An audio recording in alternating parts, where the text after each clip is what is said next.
YouTube চ্যানেলে brightness coaching সেন্টারের পক্ষ থেকে সমস্ত স্টুডেন্ট স্বাগত জানাচ্ছি। আশা করি তোমরা সকলে ভালো আছো।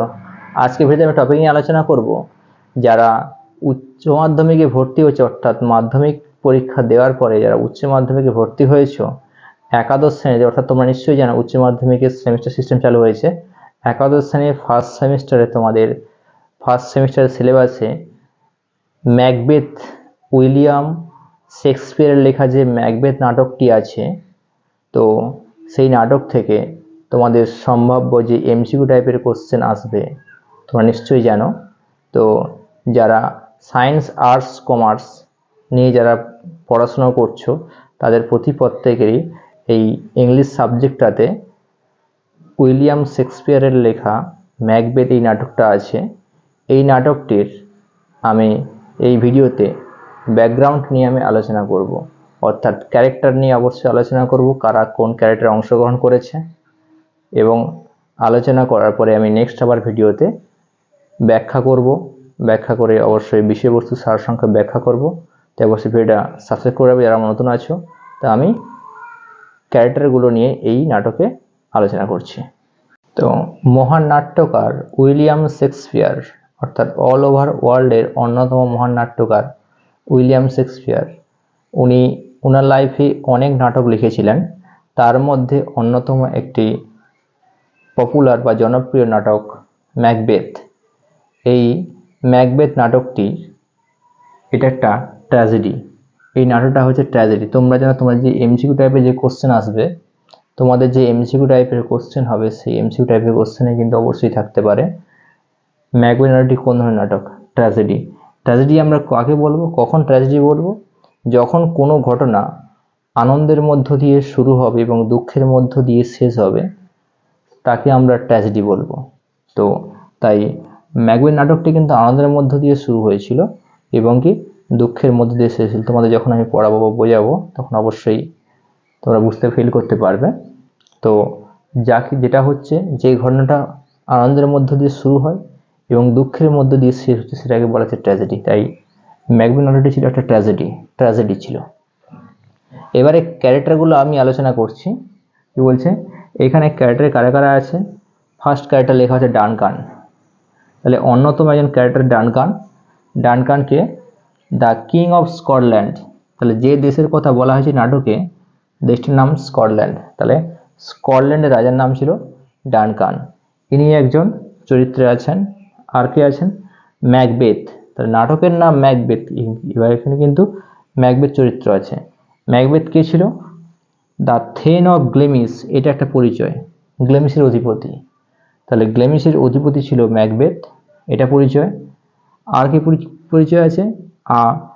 Brave general of the king, রাজার একজন কি সাহসী সেনাপতি, এটা পরিচয়। রাজা বলতে এখানে কে? এখানে কিং, রাজা বলতে এখানে কে? রাজা ডানকানের কথা বলা হচ্ছে। রাজা ডানকান একজন কি সাহসী সেনাপতি ছিলেন, অর্থাৎ কোথাও যুদ্ধে পাঠালে পরে ডানকান ম্যাকবেথকে কোথাও যুদ্ধে যখন পাঠাতো তখন কিন্তু সবসময় জয়ী হয়ে ফিরত। তাই কি সাহসী সেনাপতি ছিল। আর কি পরিচয় ছিল? Close relative of the king, রাজার একজন নিকট আত্মীয়। তাহলে রাজা বলতে কার কথা বলা হচ্ছে? ডানকান।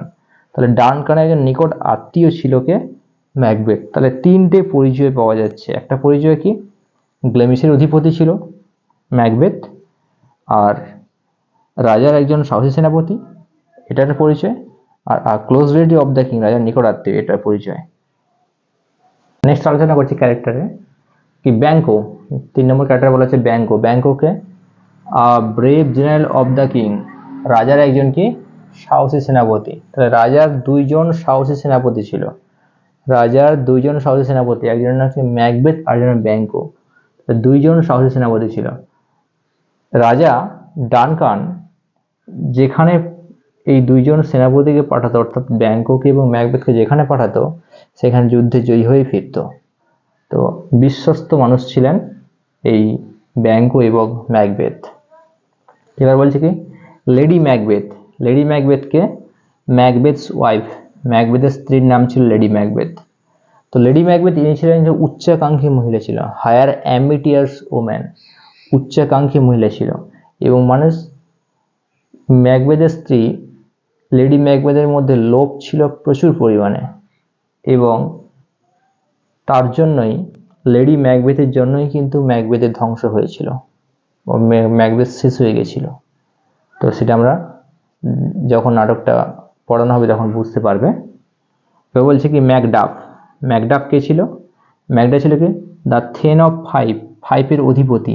ফাইভ একটি জায়গা, সেই জায়গার অধিপতি ছিল, অর্থাৎ দায়িত্বে ছিলেন, অর্থাৎ সেখানে রাজত্ব করত, অর্থাৎ প্রভাব বিস্তার করেছিল ফাইভ।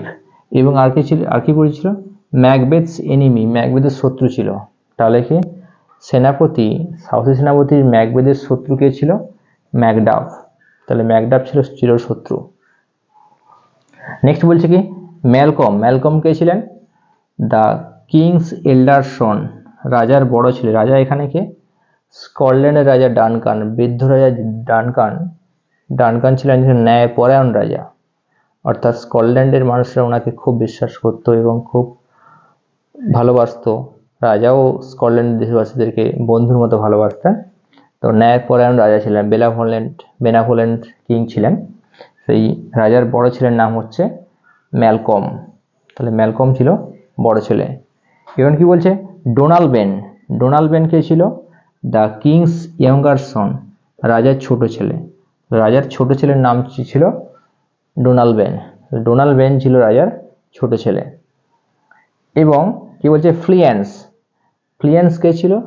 দ্য সন অফ ব্যাঙ্কোর ছেলে, অর্থাৎ সাহসী সেনাপতি রাজা ডানকানের সাহসী সেনাপতি ব্যাঙ্কোর ছেলের নাম ছিল ফ্লিয়েন্স। তাহলে এই মোট 8খানা ক্যারেক্টার। এই 8টা ক্যারেক্টার নিয়ে এই ম্যাকবেথ নাটকটি আলোচনা করা হবে, তোমাদের সিলেবাস যেটা আছে। এইখান থেকে তোমাদের এমসিকিউ টাইপের কোশ্চেন অবশ্যই আসার সম্ভাবনা আছে, কনফার্ম আসার সম্ভাবনা আছে। যেমন আসতে পারে যে ম্যাকবেথের চিরশত্রু কে ছিল? 4টে অপশন থাকবে, সঠিক অপশনটা লিখতে হবে, তোমাকে আনসারটা দিতে হবে। তো ম্যাকডাফ কোথার অধিপতি ছিলেন? 4টে অপশন, সঠিক অপশনটা হবে 5-এর অধিপতি। রাজা ডানকানের বড় ছেলের নাম কি ছিল? 4টে অপশন, সঠিক অপশন তোমাকে লিখতে হবে। ছোট ছেলের নাম কি ছিল? ব্যাঙ্কোর ছেলের নাম কি ছিল? এরকমই এমসিকিউ টাইপের কোশ্চেন এই ক্যারেক্টার থেকে অবশ্যই আসতে পারে। তো আমি ক্যারেক্টারগুলো নিয়ে আলোচনা করলাম এই ভিডিওতে। তো আসলে তোমরা ভালোভাবে বুঝতে পেরেছো। তো পরবর্তীতে আমি অবশ্যই এই নাটকের বিষয়বস্তু সম্বন্ধে আলোচনা করব। তো ভিডিওটি অবশ্যই ভালো লাগে থাকলে লাইক করবে, সাবস্ক্রাইব করবে, কমেন্টও করবে, বন্ধুদের মধ্যে লিঙ্কগুলো শেয়ার করবে। আমি এই ম্যাকবেথ নাটকের ওপরে পরবর্তীতে সম্ভাব্য কোশ্চেন এবং বিষয়বস্তু নিয়ে অবশ্যই হাজির হব, তাই চ্যানেলটা সাবস্ক্রাইব করে রাখবে।